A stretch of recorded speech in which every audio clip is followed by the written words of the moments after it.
नमस्कार। लोहिया महाविद्यालय चूरू के एमकॉम फाइनल एबीएसटी के स्टूडेंट्स का स्वागत है।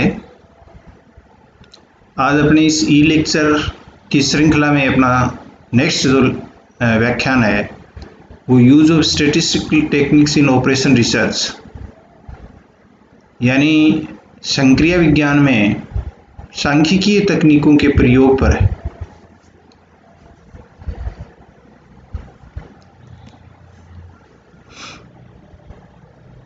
तो ये जो लेक्चर है ये इसकी जो शुरुआती बातें हैं वो मैं आपको थोड़ा सा बता देता हूँ कि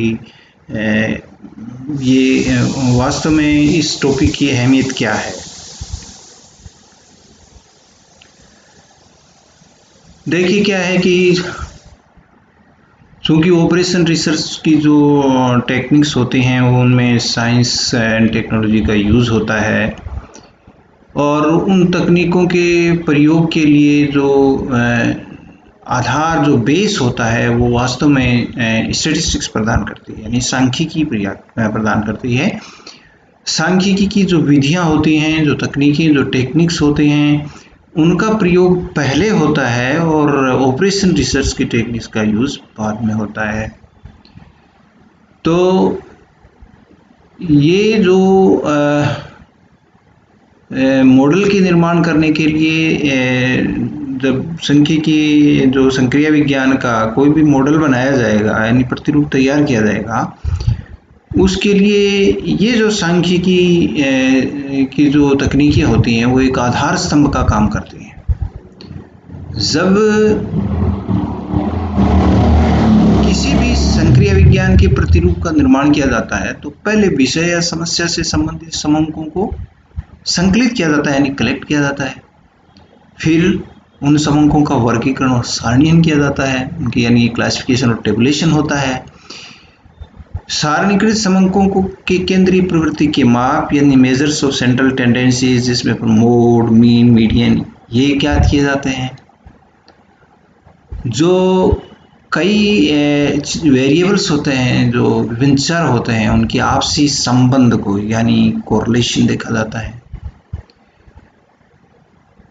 डिपेंडेंट जो इंटरडिपेंडेंट जो वेरिएबल्स होते हैं, यानी एक चर के दूसरे चर पर जो प्रभाव पड़ते हैं, उन यानी जो सहसंबंधित जो चर होते हैं उनमें से किसी एक चर की मात्रा को देख करके दूसरी चर की मात्रा का अनुमान लगाना,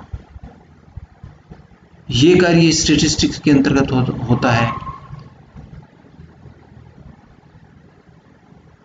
इसी तरीके से भविष्य के अनुमान लगाना, किसी समय श्रृंखला से संबंधित आंकड़ों के बीच का कोई समय का के आंकड़ों का अनुमान लगाना या उससे बाहर के आंकड़ों का अनुमान लगाना, यानी lot of information required for operation research.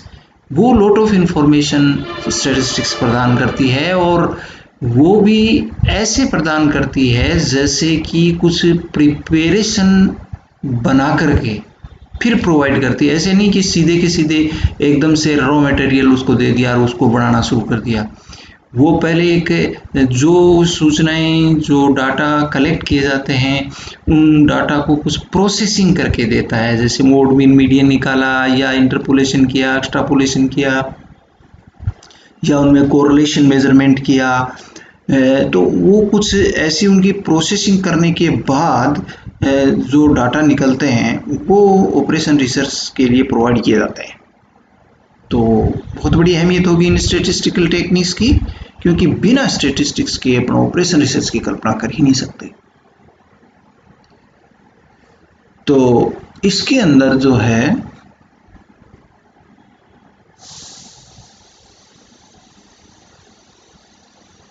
सबसे पहला जो काम आता है वो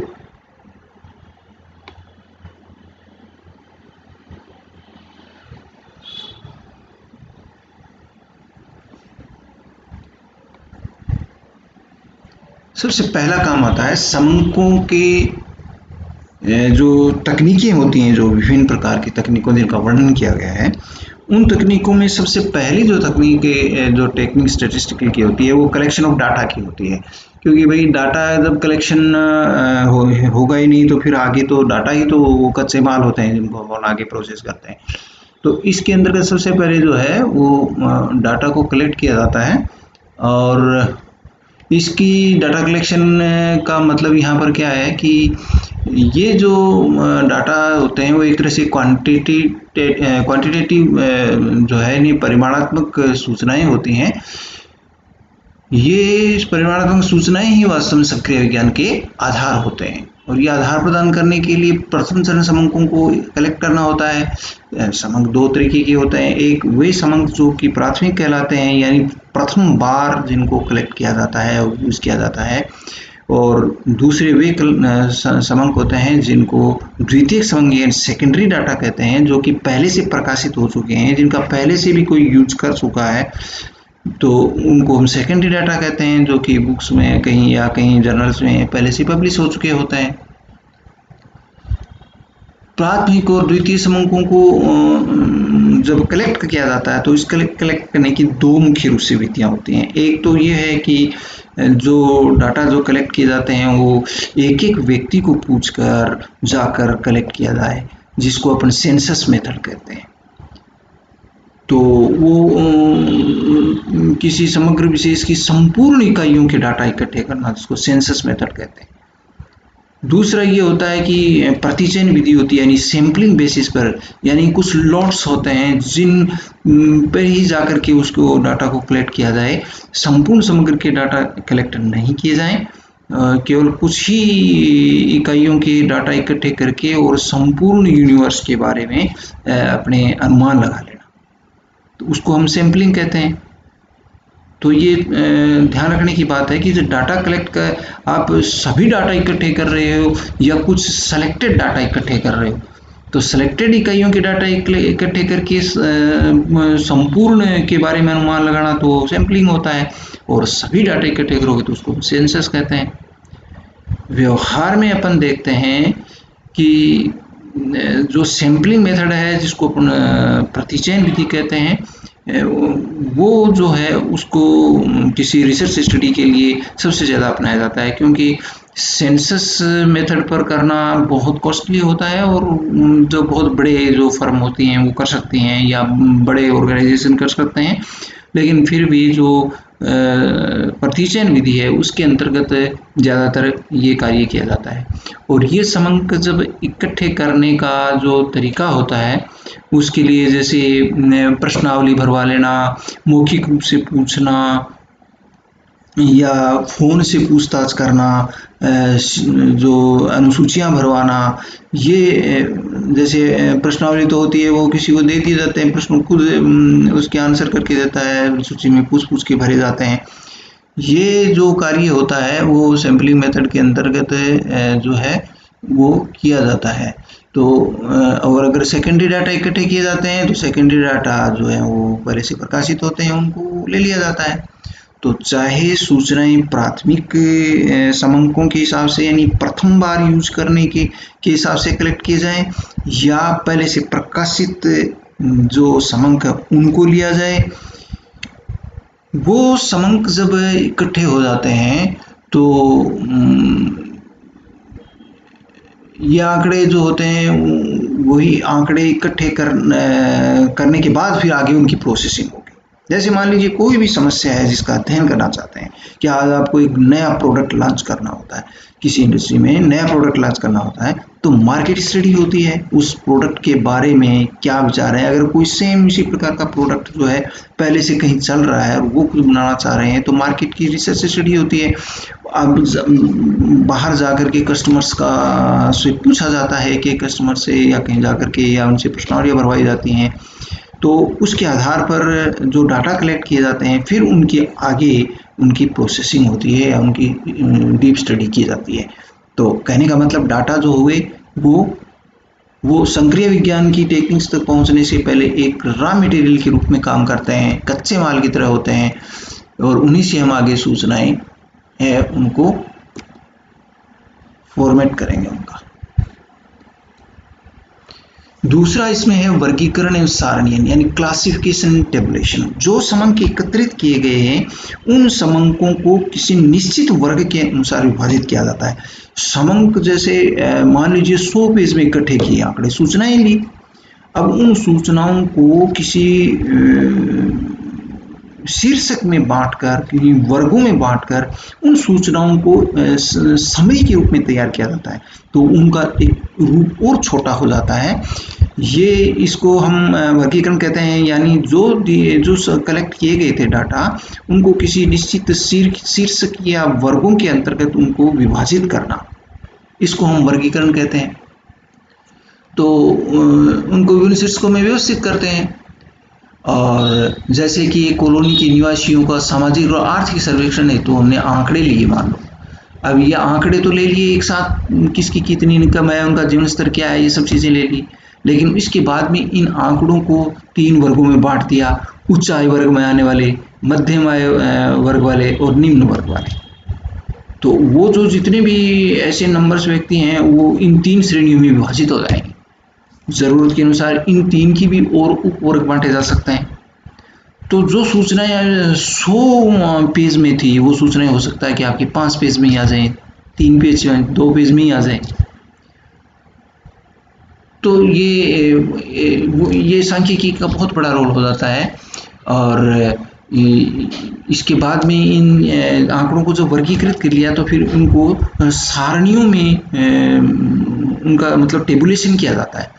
टेबुलेशन करने का मतलब ये होता है कि जो आंकड़े वर्गीकृत किए गए उनको पंक्तियों में और स्तंभ में, पंक्ति और स्तंभ के अंदर उनको डिवाइड करते हुए और प्रत्येक जो समंकों के गुणों को देखते हुए कि किस प्रकार के गुण रखने वाले समंक के किस शीर्षक के हैं, तो उनको एक सारणी में उनको व्यक्त किया जाता है ना। तो वो ये एक ऐसी क्रमबद्ध व्यवस्था होती है जो कि रोज और कॉलम्स यानी स्तंभ और पंक्तियों में विभाजित होती है। इससे क्या होता है कि उस टेबल को देखते हुए काफ़ी हद तक अनुमान एब्सोल्यूट फिगर में लगाए जा सकते हैं, और आंकड़े जो होते हैं वो बहुत ही तुलनीय और मतलब कहने का है कि वो संक्षिप्त और विश्लेषण के लिए वे गुणात्मक रूप में आ जाते हैं। ये जो टेबल है वो 1 पेज में आ जाती है मान।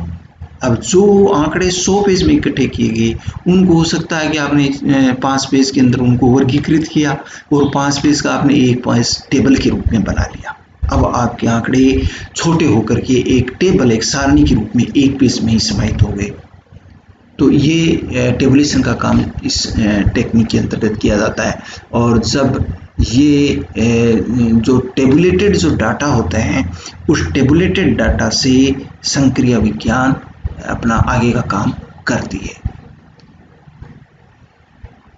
इसके बाद में जब टेबुलेशन के रूप में सभी आंकड़े आ जाते हैं उसके बाद इनको इनके मेजरमेंट्स निकाले जाते हैं। कुछ मेजरमेंट्स का मतलब जो यहाँ मेजर्स ऑफ सेंट्रल टेंडेंसी से, जैसे उनके मोड, मीन, मीडियन जो आप पीछे की कक्षा में अध्ययन कर चुके हैं, वो उन टेबलेट डाटा से मोड, मीन, मीडियन निकाले जाते हैं।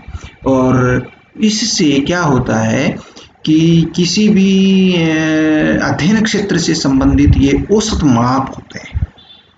जैसे मान लीजिए किसी, अभी देखा कि कॉलोनी के अंदर जो है वो 3 वर्गों में बांटा, उच्च वर्ग, मध्य वर्ग, तो वो जो आंकड़े इकट्ठे किए गए थे उनका टेबुलेशन के रूप में आए, उनकी संख्या आई, उसके आधार पर अगर ये पता लगाना हो कि इस कॉलोनी के लोगों की औसत आय कितनी है तो उनको अपन एवरेज मीन वगैरह निकाल सकते हैं, उनकी मोड मीडियन भी निकाले जा सकते हैं। तो यानी आंकड़ों के औसत माप निकालना, कोई मेजरमेंट या अन्य जो भी उनकी श्रेणियों के माप निकालने होते हैं तो अन्य माप किए जा सकते हैं। लेकिन यहाँ केंद्रीय प्रवृत्ति के माप का मतलब औसत माप यानी एवरेज मेजरमेंट्स निकालने से होता है। तो ये जो एवरेज माप होते हैं, यही एवरेज माप आगे के मॉडल बनाने में इनका यूज होता है। तो जैसे कि अपने एक और एग्जाम्पल के रूप में लें कि 50 छात्रों के वजन के आंकड़े लिए गए किसी कक्षा के, तो ये बता रहा हो कि भाई औसत वजन इसके कक्षा के लड़कों का कितना है, तो एक एवरेज लिया जाता है, यानी उसका मध्य ज्ञात किया जाता है। तो ये जो है ऐसे जो माप है यानी मेजरमेंट्स, अभी तक अपने जो आया वो अपने आंकड़ों को व्यवस्थित करने का काम था। अब मेजरमेंट्स का काम यानी इनको मापने का काम शुरू हुआ। तो इसके अंतर्गत अपन जो भी वांछित माप है वो ज्ञात कर लेते हैं, और यही वांछित माप जो होते हैं वो आगे के ऑब्जेक्टिव यानी लक्ष्य फलन और प्रतिबंधों से संबंधित जो आधार होते हैं यानी आंकड़े होते हैं वो प्रोवाइड करते हैं। यही आधार वहाँ काम आते हैं उस प्रतिरूप को बनाने के लिए। नेक्स्ट इसमें है सहसंबंध एवं समाश्रयण। ये कोरिलेशन और रिग्रेशन होता है। इसका यूज सांख्यिकी विधि के अंतर्गत किया जाता है और इसका भी बहुत बड़ा रोल होता है। देखिए, दो प्रकार के, जैसे मान लीजिए चर हैं, वो आपस में कोरिलेटेड है। अब वो कोरिलेटेड हैं या नहीं है, कितनी डिग्री का कोरिलेशन उनमें है, इसके लिए अपन कोरिलेशन का माप करते हैं। जैसे बरसात का फसल से संबंध है, या मांग का मूल्यों से संबंध है, कीमत से संबंध है। तो कोई जो ऐसे वेरिएबल जो आपस में जिनका संबंध होता है, या जैसे मान लीजिए पिता की या पेरेंट्स, जैसे फादर्स की हाइट है या पेरेंट्स, तो और इधर मान लीजिए बच्चों की हाइट है, तो उसका कंपैरिजन हो सकता है। कोई भी सहसंबंध जिसको अपन कह सकते हैं, किसी एक जो वेरिएबल है उसका दूसरे वेरिएबल के ऊपर क्या प्रभाव पड़ता है, वो उनका आपस का संबंध कहलाता है। तो ऐसे संबंधों का अध्ययन बहुत महत्वपूर्ण होता है। अगर इस तरीके के चर हैं जो आपस में सहसंबंधित हैं, तो उनका संबंध कितनी डिग्री का है, ये मापने का काम जो है वो सहसंबंध के अंतर्गत किया जाता है। ये काम सहसंबंध के अंतर्गत किया जाता है। तो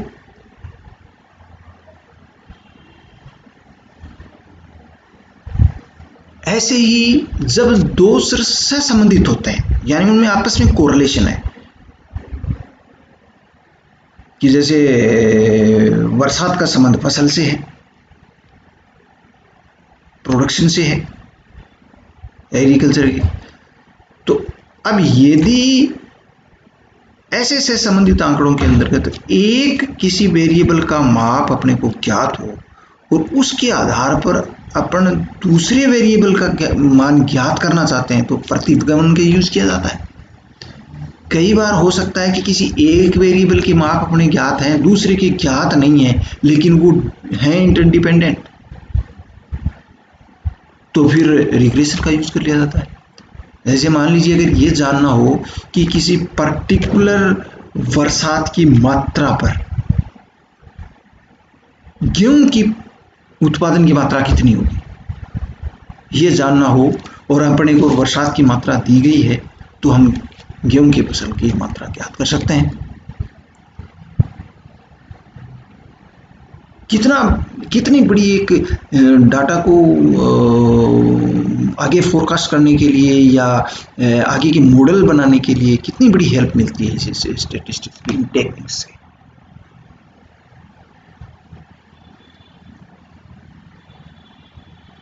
तो व्यवहार में चरों की अंतर्निर्भरता का पता लगाए बिना और आश्रित चरों के अनुमान के बिना संक्रिया विज्ञान के प्रतिरूप की रचना कल्पना मात्र है।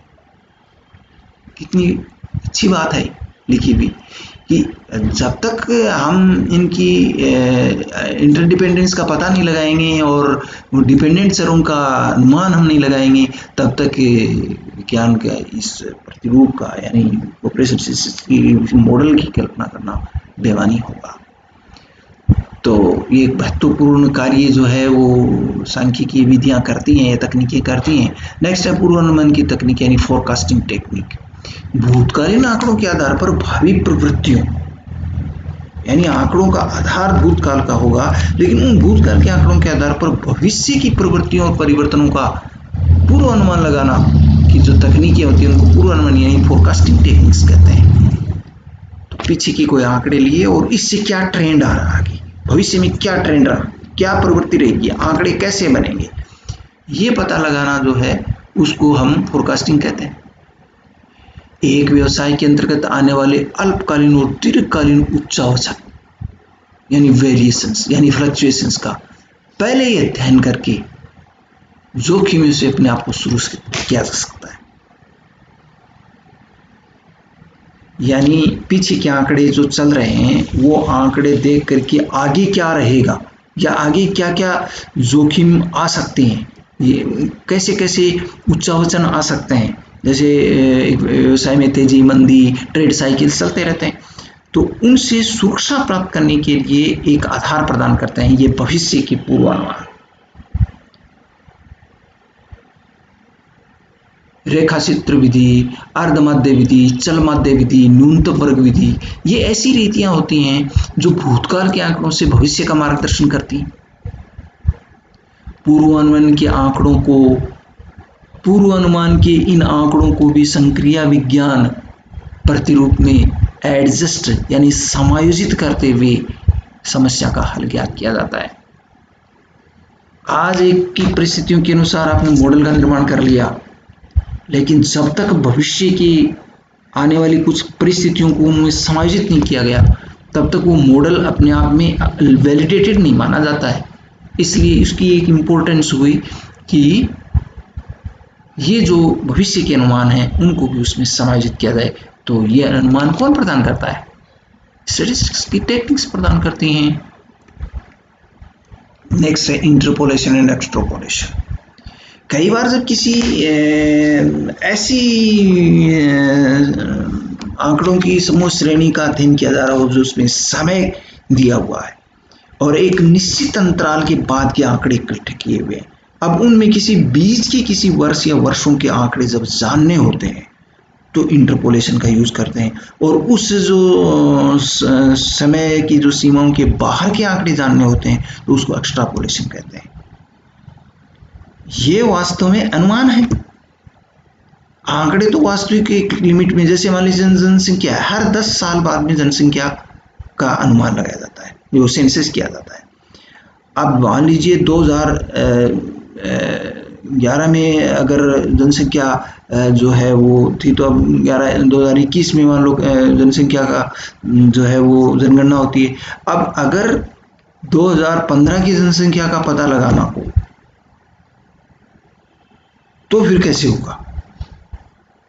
तो फिर इंटरपोलेशन टेक्निक यूज की जाती है। यानी अनुसंधान या कोई रिसर्च स्टडी करते समय जो वास्तविक आंकड़ों की बीच की अवधि के आंकड़े जब आपको एस्टिमेट करने हों, या क्योंकि ये कई बार जब किसी विशेष अध्ययन में उनकी बहुत आवश्यकता पड़ती है। अब एक बहुत लंबा टाइम होगा 10 साल, अब आपको एकदम बीच के किसी समय के या वर्षों के दौरान क्या चल रहा है ये, या कि उसके आंकड़े क्या आ सकते हैं, ये पता लगाना हो तो इंटरपोलेशन किया जाता है। और यदि मान लीजिए बाद की अवधि के आंकड़ों का पता लगाना हो या उसके आगे के किसी वर्ष का पता लगाना हो तो फिर एक्स्ट्रापोलेशन। आपको एक सीरीज दे दी गई कि 2001 से 2011 तक के आपको सीरीज दे दी गई कि भाई 2001 की जनसंख्या में ये की गणना में इतनी जनसंख्या थी, 2011 की में इतनी जनसंख्या थी। तो अब बीच की जनसंख्या का पता लगाना हो किसी वर्ष विशेष का, तब तो अपन ने कर दिया क्या? इंटरपोलेशन। और अगर वो उसके बाद की जनसंख्या की पूछ लेगी 2014 की या 15 की बताओ, तो वो एक्स्ट्रापोलेशन हो गया, क्योंकि अभी 2021 का तो हमें पता नहीं है, इसलिए 2014 या 15 की होगा तो ये एक्स्ट्रापोलेशन हो गया। ये जो इंटरपोलेशन और एक्स्ट्रापोलेशन जो होते हैं, ये सूचनाएं किसी विषय विशेष की कोई समस्या विशेष यानी किसी समस्या का क्षेत्र कैसे है, एरिया ऑफ प्रॉब्लम क्या है, उस पर डिपेंड करता है, और उस आवश्यकता अनुसार इन टेक्निक्स की जरूरत पड़ सकती है। यदि आंकड़े ऐसे चाहिए, इनकी आवश्यकता है कि आपको इंटरपोलेट या एक्स्ट्रापोलेट करना पड़ेगा, तो हम इन यूज कर लेंगे। और जो आंकड़ा रियल में हमें उपलब्ध नहीं है, लेकिन हम एक अनुमान लगा सकते हैं कि वो बीच की इतनी तो वो इंटरपोलेशन का यूज कर सकता है। तो इस तरीके से संक्रिया विज्ञान प्रतिरूप में भी यदि ऐसे मध्यम या भारी वर्षों के कोई आंकड़ों की जरूरत होती है तो ये प्रोवाइड करवा देते हैं, ये टेक्निक जो होती है। नेक्स्ट है सूचकांक, इंडेक्स नंबर्स। सूचकांक वास्तव में क्या होते हैं कि ये एक समयबद्ध कोई समय की एक श्रृंखला होती है। उस श्रृंखला में उस समय की उस श्रृंखला के अंतर्गत जो है वो किसी भी विषय से संबंधित कोई आंकड़े होते हैं उनके परिवर्तन का माप होता है। जैसे मान लीजिए किसी प्रोडक्ट विशेष की 2010 में क्या प्राइस चल रही थी पर क्विंटल, कोई अनाज है उसका पर क्विंटल कीमत या प्राइस क्या थी 2010 में, और 2018 में उसकी प्राइस क्या है, तो वो परिवर्तन आ गया कि वो कितने गुना बढ़ गई, या 10 गुना बढ़ गई, 5 गुना बढ़ गई, या इतने परसेंट बढ़ गई। तो ये परिवर्तन का माप जो है वो इंडेक्स नंबर होता है। यदि जैसे अपन कह सकते हैं 2017 में किसी वस्तु का मूल्य 150 रुपये और 18 में वो 300 रुपये हो जाता है, तो परिवर्तन कितना हो गया, 150 इंक्रीज अपॉन बेस ईयर की प्राइस 150 रुपये इंटू 100, यानी 100% राइज हो गया उसका प्राइस। व्यवहार में आप देखना जब सरकार की बहुत सी योजनाएं, इवन आज उपभोक्ता मूल्य सूचकांक जो होता है उसके बेसिस पर डीए में वृद्धि की जाती है, महंगाई भत्ते में वृद्धि की जाती है कि वो सूचकांक कितना बढ़ गया। तो कितने बड़े इंडिकेटर का काम करते हैं, कितने बड़े गाइडिंग फोर्स का काम करते हैं ये इंडेक्स नंबर। डिसीजन मेकिंग, आगे की पॉलिसीज को निर्धारित करने के लिए ये इंडेक्स नंबर बेस के रूप में काम करता है। ये सूचकांक परिवर्तन के माप तो है ही, साथ ही ये आगे की प्रवृत्ति को भी व्यक्त करते हैं। दीर्घकालीन प्रवृत्ति क्या रहेगी, आगे की ट्रेंड क्या रहेगी, कि जैसे पीछे के 10 साल के आंकड़े चलते आ रहे हैं, तो उस पीछे के 10 साल के आंकड़ों को देख करके एक ट्रेंड का उसकी क्या ट्रेंड बन रही है, उस ट्रेंड का पता भी लगाया जा सकता है कि पर्टिकुलर ईयर जहाँ से बेस ईयर शुरू हुआ उसको बेस मानते हुए और आगे के वर्षों के आंकड़े जो है वो कितने आएंगे, ये आंकड़े पता लगा करके एक ट्रेंड का पता लगाया जा सकता है। तो कोई सरकार भी जब विदेशी व्यापार, औद्योगिक उत्पादन, रोजगार संबंधी या मूल्यों में परिवर्तन संबंधी जो माप है कि कितने परसेंट रोजगार बढ़ा, कितने परसेंट एक्सपोर्ट बढ़ा, कितने परसेंट प्रोडक्शन बढ़ा, ये आंकड़े जब जानने होते हैं तो सूचकांकों का सहारा लेती है। और यही सूचकांकों की जो सूचनाएं होती हैं, इंफॉर्मेशन होती हैं, वो संक्रिया विज्ञान के प्रतिरूपों के बनाने में सहायक होती हैं। तो no operation research without statistics, ये इसमें आता है। नेक्स्ट है प्रायिकता सिद्धांत। जब सूचनाएं ज्ञात नहीं है, आंकड़े उपलब्ध नहीं है, निर्णय जोखिम यानी रिस्क और अनिश्चितता यानी अनसर्टेनिटी की स्थिति में लिए जाते हो, तो प्रायिकता सिद्धांत बड़ा महत्वपूर्ण हो जाता है। अधिकांश व्यावसायिक समस्याओं के बारे में निर्णय जोखिम और अनिश्चितता की स्थिति में लिए जाते हैं, रिस्क एंड अनसर्टेनिटी। जब बात व्यवसायिक उद्योग की आती है तो बात ही व्यवसायिक उद्योग के आने का मतलब ये जोखिम का खेल है। जोखिम का मतलब क्या है, पैसा मनी लगाया वो डूब भी सकता है और आपको कमाई भी दे सकता है, निश्चित नहीं है, सर्टेंड नहीं है कोई चीज। तो ऐसी स्थिति में जब निर्णय लिए जाते हैं तो फिर क्या है, इंफॉर्मेशन आंकड़े उपलब्ध नहीं है, वो केवल पीछे के कुछ आंकड़े मार्केट की रिसर्च की स्टडी के आधार पर लिए जाते हैं।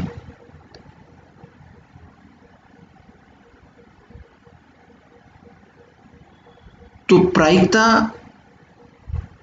ऐसी स्थिति में जो सूचनाएं हैं वो प्रायिकता सिद्धांत प्रदान करने का काम करता है।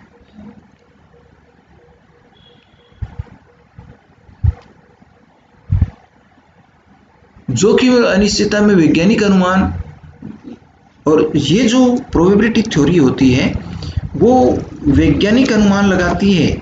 ये नहीं है कि केवल एक सीधा ही अनुमान लगा लिया। एक सपोज करते हैं, जैसे कई बार प्रायिकता में पढ़ते हैं कि एक सिक्के को 100 बार उछाला गया तो हो सकता है कि वो 50 बार 70 बार वो चित पड़ा और 30 बार पट पड़ा। लेकिन अगर ये इसी सिक्के को 1000 बार उछाला जाएगा तो ये संभावना बनती है कि वो लगभग 600 बार चित पड़े और 400 बार पट पड़े। और यही इसी को अगर 10,000 बार उछाला जाएगा तो वो 5,000 बार चित और 5,000 बार पट पड़े, ये संभावना हो सकती है। तो जितनी ज़्यादा इंफॉर्मेशन की जो यूनिट्स को, जो सैम्पलिंग यूनिट्स को अपन बढ़ाते जाते हैं, जो नतीजे होते हैं वो समग्र के ज़्यादा नज़दीक चल जाते हैं। और इन प्रोबेबिलिटी टेक्निक्स के अंतर्गत क्या होता है, चूंकि बहुत बड़े बड़े कंप्यूटर्स का यूज होता है तो इंफॉर्मेशन लार्ज स्केल की यूनिट्स को इंक्लूड करते हुए और वो प्रोबेबिलिटी थ्योरी विकसित की जाती है। तो कोशिश ये की जाती है कि ऐसी जो अनुमान होते हैं जिनसे हम प्रायिकता के अंतर्गत लगाए जाते हैं वो सत्य के काफी हद तक नजदीक रहे। और कई बार तो संक्रिय विज्ञान के कुछ ऐसे मॉडल्स होते हैं जो 100% प्रोबेबिलिटी पर बेस्ड होते हैं। तो यदि वो प्रोबेबिलिटी थ्योरी के अंतर्गत डाटा डेवलप ही नहीं किए जाएंगे तो वो पॉसिबल ही नहीं होता है। जैसे कतार सिद्धांत होता है, क्यूइंग थ्योरी है। कतार सिद्धांत के अंतर्गत क्या होता है कि जैसे रेलवे बुकिंग पर लाइन लग रही है, कॉलेज में फीस जमा कराने वाले स्टूडेंट्स की लाइन लग रही है, एक इंडस्ट्री में मशीनें जो है ख़राब हो जाती हैं और फिर वो मिस्त्री के पास जाती हैं तो मिस्त्री के पास ऐसी मशीनों की लाइन लगी हुई होती है। बहुत से एग्जाम्पल अपन व्यवहारिक जीवन में देखते हैं। जब कुई लगती है, कतार लगती है तो कतार में लोगों का समय वेस्ट होता है और तो उस समय को कैसे बचाया जाए, ये प्रश्न अराइज होता है। तो उस कतार सिद्धांत के अंतर्गत टोटल जो उसका मॉडल है वो प्रायिकता की थ्योरी के ऊपर डिपेंड करता है और उसके आधार पर बड़े क्रिटिकल से क्रिटिकल डिसीजन लिए जाते हैं। तो चूंकि वो साइंटिफिक होते हैं तो वो साइंटिफिक डिसीजन जब लिया जाता है उस कतार मॉडल के अंतर्गत तो बहुत कुछ वेस्ट होने वाले समय को बचाया जा सकता है, रिसोर्सेज को प्रॉपर यूटिलाइजेशन किया जा सकता है। ऐसा नहीं कि एक जगह 10 आदमी बैठे हैं और एक जगह एक आदमी के ऊपर ही लोड ज़्यादा आ रहा है, तो बहुत ही अच्छी तरीके से उसको कंट्रोल किया जाता है सर्विस सेंटर को। ये कार्य प्रोबेबिलिटी थ्योरी से डेवलप किए गए आंकड़े उनकी दी हुई प्रायिकताओं के बेसिस पर होता है। मोंटे कार्लो विधि है जिसके अंतर्गत भी जो है वो प्रायिकता सिद्धांत का यूज किया जाकर है वो आंकड़े इकट्ठे किए जाते हैं और फिर भविष्य के बारे में अनुमान लगाए जाते हैं और किसी भी समस्या का उचित हल ज्ञात किया जाता है। तो ये कुछ ऐसी टेक्निक्स थी, और भी बहुत सी टेक्निक्स हैं जैसे बिजनेस फोरकास्टिंग है या जो बिजनेस इंफॉर्मेशन की इंटरप्रिटेशन की टेक्निक्स हैं। ये काफ़ी टेक्निक्स ऐसी होती हैं जो इसके अलावा एक जैसे मैंने ये मोटे तौर पर कुछ ऐसी टेक्निक्स बताए। इसके अलावा जैसे स्टैंडर्ड डेविएशन है, स्क्यूनेस है, मोमेंट्स एंड कर्टोसिस है। There are so many statistical techniques जिनका यूज डाटा के प्रॉपर एनालिसिस के लिए किया जाता है और जितने डाटा वेरीफाइड और एनालाइज्ड होंगे उतना ही मॉडल बहुत अच्छा बनेगा, यानी सॉल्यूशन बहुत अच्छा आएगा। अच्छा मॉडल बनेगा तो सॉल्यूशन भी अच्छा आएगा, बहुत सटीक और सत्य के नज़दीक आएगा। तो ये जो टेक्निक्स हैं इनका यूज ऑपरेशन रिसर्च में किया जाता है, ये हमें ध्यान रखने की बात है। आज इतना ही। आपके कोई समस्या या कोई समझने में परेशानी हो तो आप इसमें कमेंट कर सकते हैं। तो आज को इसको अपनी यहीं समाप्त करते हैं। धन्यवाद।